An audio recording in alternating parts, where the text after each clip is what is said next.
Ennen kuin näitä herroja tunnettekin, niin vähän tuossa pyörittelin Vorson Suvilan tapahtuma myöskin 13 vuotta ja oli silloin Salaman toiminnanjohtajana, että en ollut tässä nyt viime kerran puistojuoksun päätöstilaisuuden, mutta nämä tärkeimmät herrat tällä kertaa, niin tulkaapa tälle puolelle pöytään vaan rohkeammin.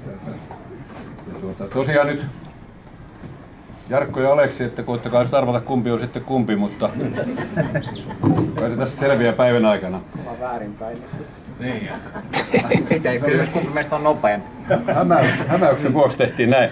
No joo, muutamalla tähtireporterin tyhmillä kysymyksillä, niin kuin urheilutoimittajat tuntuu välillä, että miltä nyt tuntuu, niin mitäs nyt kuuluu, Aleksi? Eipä tässä vähän hönöolo päivän tupla VK jälkeen, mutta eipä siinä. Se on reenaamista. Mitä tarkoittaa tupla VK? Aamulla vedettiin 7 kertaa 1500 20 kisavauhtia ja tossa niinku kello jotain about pari tuntia sitten 20 kertaa 300 10 kisavauhdilla. Missä pääsit tämmöiset vetämään? Pirkkahallilla. Ei ulkona kuitenkaan tässä lumimyrskyssä. No mennäänpä sinne ihan alkuun, niin miksi päädyit tähän lajiin? Ja missä kohtaa tuli, että tämähän voisi ollakin kivaa? No sanotaanko, että ihan puhdas vahinko. No niin just. Että niinku, seura pakotti aikanaan niinku kokeilemaan jokaista lajia urheilukoulussa ja sitten siellä oli kävely, josta hypättiin niinku piirimestaruuskisoihin suoraan syvään päähän 2000 metriä. Pojat 13. 14 oli 3 tonnia. 100 metriä ennen maalia 3. punainen ulos kisasta. Lausahdus sen jälkeen isälle, että en tule ikinä enää kävelemään metriäkään. Kävellään kilometri autolle ja lausahdus, että mä harjoittelen ensi vuonna niin paljon, että mä voitan kaikki. Matka pitenikin 3 tonniin ja voitin kaiken. Sitten pikkuhiljaa ensimmäisiin SM-kisoihin nuorten 14-sarjaan. Siitä mukana on sitten niin kuin aluevalmennuksen, jossa oli Salosen Reima, mun pitkäaikainen valmentaja, joka sitten Reima muutaman harjoitusvuoden jälkeen sanoi, että niin pitäisikö sun lopettaa tuo juokseminen, kun kävelyssä sä oot 5 sekunnin päässä nuorten EM-kisorajassa ja juoksemalla sä et ole edes päässyt SM-kisoihin. Ja sitten tuli vaihdettua. Jaha. Urjalan urheilijat, onko teillä kävelijöitä? Onko sulla siellä jälkikasvua kasvamassa? Ei omaa, mutta seurassa. Kyllä ihan muutama juniori mukava. Joo. Lupaava tulossa. Että. Joo, varmasti. No tuossa mainitsikin äsken, että on tämmöisen, mutta mitäs ylipäätään tässä keskellä tammikuuta, niin mitäs tämmöiseen harjoittelukauteen nyt tässä vaiheessa mennään, että onko totista vai löysempää vai? Kyllä sitä totista, että yleensä tässä vaiheessa ollaan jo leirillä oltu, että niin kuin nyt lähdetään vasta tammikuun lopulla leirille ja sitten ollaankin helmikuun ollaan Torrevillas Espanjassa ja sitten Alppimajaa ja huhtikuussa jatkuu kisakausi. Joo. No tuossa sä äsken mainitsitkin tämän päivän, mutta sanotaan nyt semmoinen keskiverto harjoittelupäivä. Jos ollaan nyt kuivassa kelissä ja ollaan kesässä ja millainen se sitten on? Onko se viikon päivät erilaisia vai onko se? On ne, että niinku, mä oon siitä ehkä huono ihminen tässä urheilupuolessa, että mä tiedän harjoitteluni vasta että illalla mitä mä teen huomenna, että mä en halua tietää päivää tai viikkoa ennen mitä mä teen, että niinku mä ressaan sitä sit ihan ylimääräisiä. Niinku, mä vieläkään tiedä velulta, uskaltan nyt kysyä, että mitä mulla on huomenna, että sitä sit odotellessa. Selvä, okei. No mainitsit tuossa ulkomaan leirit ja tuossa kuulin aikaisempina vuosinakin, että muutit sinne Alppimajaan, oliko se Pajulahdessa vai? Joo. Kuinka kauan sä vietit siellä ja miten se päivä sit, siis oliko se niinku Alppimajassa totaalisesti asuit vai? Siis totaalisesti asuin, että niin kun, mä oon parhaimmillaan ollut 3 kuukautta siellä. Et niin kun 4 viikkoa mä oon ollut lyhimmillään ja 3 kuukautta pisimmillään. Ja se on yksi on kokoinen huone, jossa sun pitää 16 tuntia vuorokaudesta kuluttaa aikaa. Että siinä on vähän 16 tuntia. Mökkihöperöksi saattaa ehkä välillä tulla. Missä se loppuaika sitten vietetään? Reenatessa ja syödessä. Ei siinä siis muuta arkia ole. Ihan fyysisesti siellä kopissa niin kyllä, 24 siellä, tuntia? Kyllä siellä huoneessa aika lailla tulee vietettyä aikaa. Että saako ulos mennä?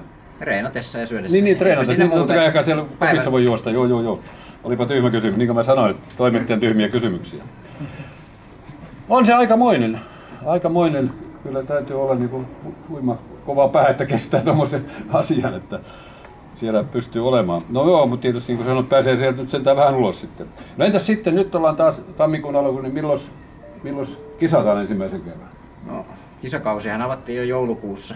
Joo, niin olikin, joo. Ennen kuin mulla on jo kisakausi alkanut, että Jarkko on vähän vielä odotellessa perässä, että koska se sulla aukeaa, mutta huhtikuun 4. päivä on Podebradyn perinteinen 20 kisa ja siitä sitten toivotaan antaa näyttöä, että päästäänkö joukkueen mestaruuskisoihin Turkkiin, maailmankappiin, kävelyiden MM-kisoihin, että se on sitten niin huhtikuun lopussa 24. päivä.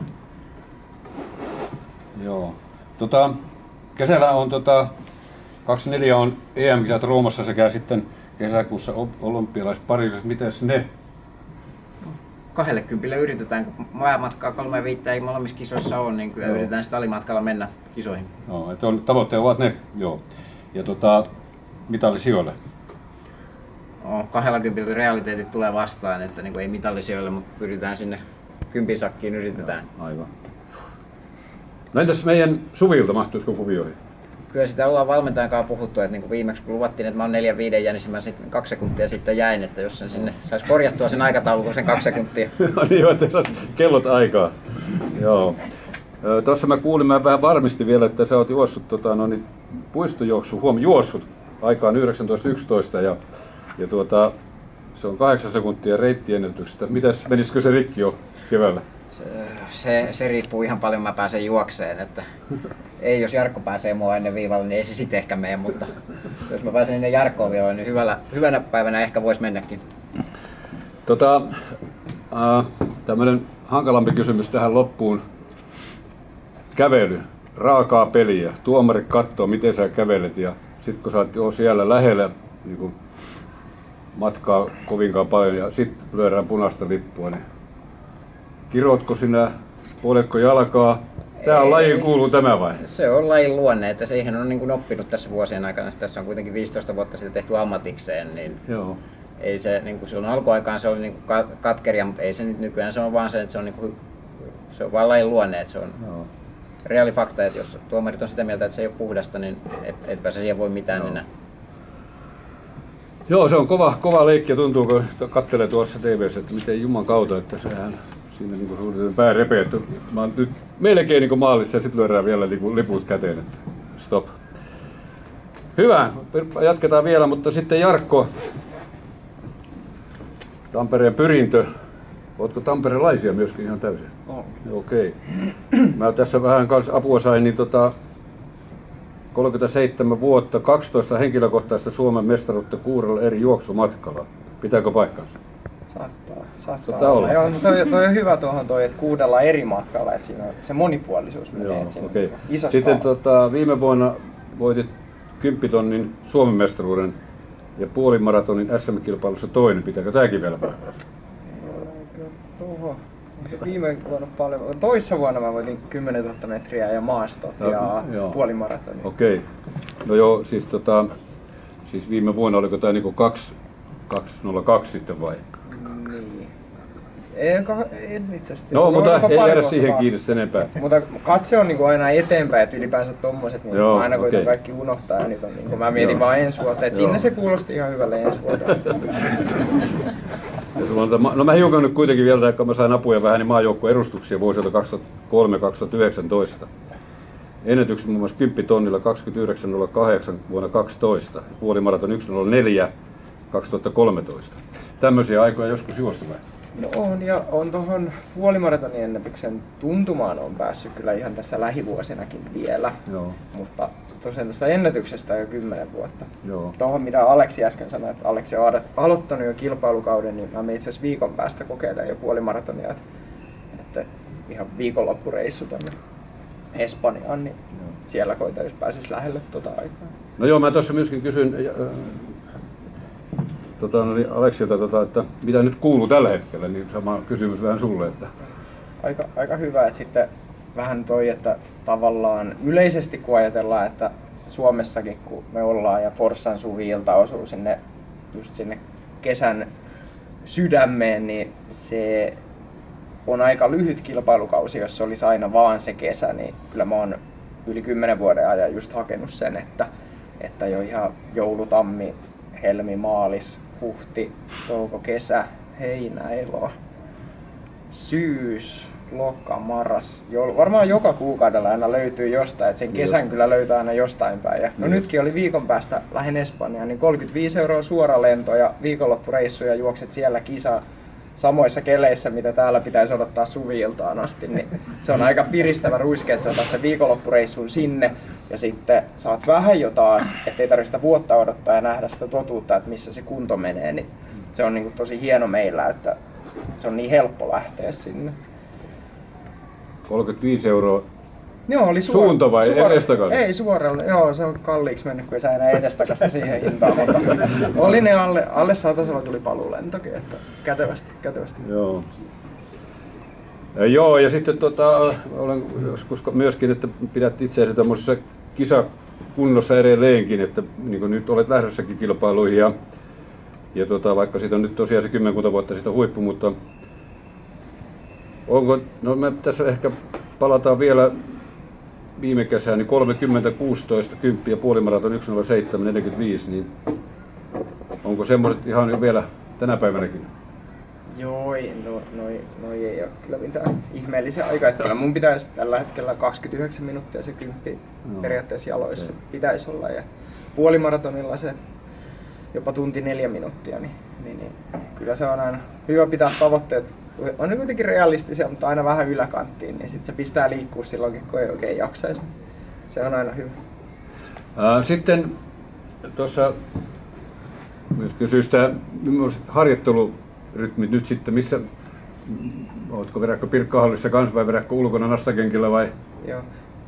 Tuohon aika selkeä on just se, että no nyt on Pirkkahallissa päässyt tosi hyvin, kohta tulee taas messuaaltoa ja muuta, että sinne ei pääse niin hyvin, mutta juoksumatolla tänäänkin aamulla tein reeni, että mä oon jotenkin ehkä viimeiset 10 vuotta jo vältellyt vähän talvi ulkona juoksua, koska sit, kun juoksumatot on nykyään niin helppoja ja hyviä ja sit se on vaan se vauhti pysyy aina hyvänä, mikä on kuitenkin tärkeää siinä juoksussa, kun me niin tarkkaan katsotaan, että millä oikealla vauhtialueella sä reenaat, niin kyllä se, no ehkä se on vähän liiankin helpoksi mennyt, mutta aika vähemmästi juoksen ulkona. Toki tuolla nyt kun on hyvät nastakengät, niin onhan tuolla ihan hyvä mennä ja sitten kun on näitä puistojuoksuja ja muita, niin kyllähän nastoilla selviää hyvin.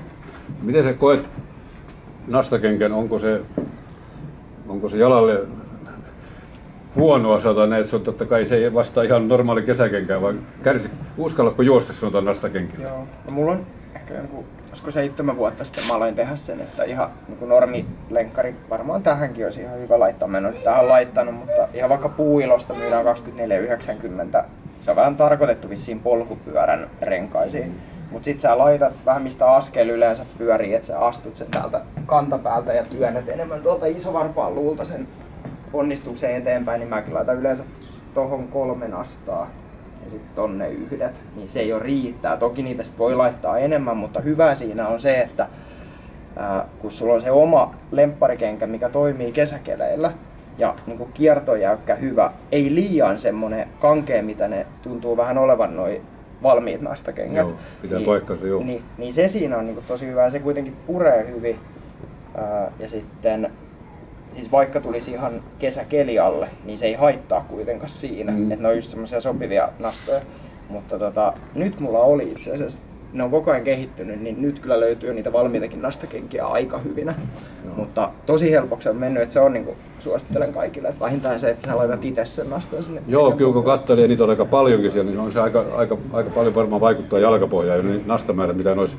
Mutta tosiaan tuommoinen kikkailu on. Ja kuitenkin sit se, että jos sä et laita nastaa ja meet juokseen nyt millään talvikeleillä, totta kai aikanaan on juostu kun ei ollut, mutta nyt kun tää hienous on olemassa, niin se vie kaiken sen varovaisuuden, mikä sit johtaa kaikkiin niihin juoksijan vaivoihin. Joo. Niin kyllä se mieluummin sä otat sen, että sä voit pitää sen katseen sinne pitkälle eteen ja luotat, että se askel kyllä pitää, niin kyllä se tuo niinku siihen ryhtiin sen tavallaan kesäisen menon, mitä meidän on vaan jollain konsteilla se puolet vuodesta haettava. No harjoittelumäärät, onko se joka päivä 20 vai 10 vai vaihtelevia? Ehkä tuosta keskiarvosta mä pidänkin, että se 20 kilsaa päivässä keskiarvo, niin se olisi 140 kilometrin viikko. Siitä kun sä pystyt vuoden pitää putkeen, niin kyllä sillä pitäisi periaatteessa jo noikin tulokset mennä. Että tärkein siinä on just se, että siinä olisi se niin kuin säännöllisyys mukana. Mutta kyllä mullakin yleensä, että se on ehkä, voi olla 1 reeni päivässä, kunhan se säännöllisyys pysyy, mutta niitä 2 reenin päiviä ehkä ei ihan niin kauhean usein tule. Enemmän se on se, että ennen töitä käy aamulla juokselleenkin, niin se yleensä riittää. Mutta sitten se on niin kuin isoin virhe, että jos sä jätät sen tyhjän päivän, koska vähän niin kuin tuossa alussa kun sanottiin, että liike on lääke, niin varmaan aika monella teistäkin, ketkä juoksette, niin hamstring-vaiva aika yleinen. Mulla on itselläkin ollut se 10 vuotta molemmissakin jaloissa, niin se ei niin kuin, jos mä nyt lepään vaikka puoli vuotta, niin se ei rauhoitu siitä yhtään, vaan se liike on ihan oikeasti lääke. Nytkin mä oon huomannut sen, että jos mä oon vaikka viime vuoden ja mä yritin pitää kiinni siitä, että mä juoksin 100 kilometriä viikossa, mikä sekin oli ihan hyvä.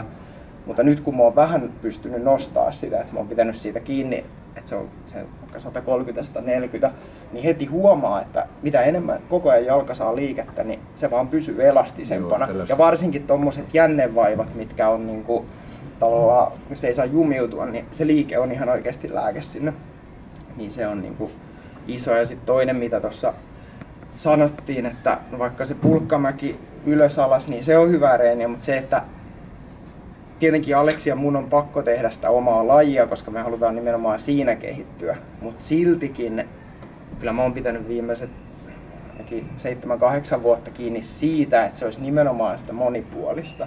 Että ihan joka viikko tulee vähintään 1 uintireeni, vaikka en mäkään oikein osaa uida, mutta se, että sä saat sen monipuolisuuden sinne.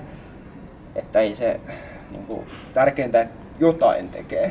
Ja sitten jos ajetaan nyt näitä Suomi lähtee liikkuun, niin sille ei todellakaan ole väliä, että mitä lajia se on, koska se voisi olla ihan niin kuin kuntoilijallekin hyvä suositus, että siinä olisi just se, että jos on jotain kevyitä aerobisia pitkiä juoksulenkkejä, niin se voi olla turvallisempi tapa. Mä ainakin itse teen paljon, että sit sä teet ihan kuntopyörällä esimerkiksi, missä ei tule sitä kuitenkaan iskutusta, niin sit sä saat harjoitusmäärät sieltä ylös, niin kyllä mä ainakin siinä on elävä esimerkki, että se monipuolisuus on yksi semmoinen niin kuin tae siihen, että se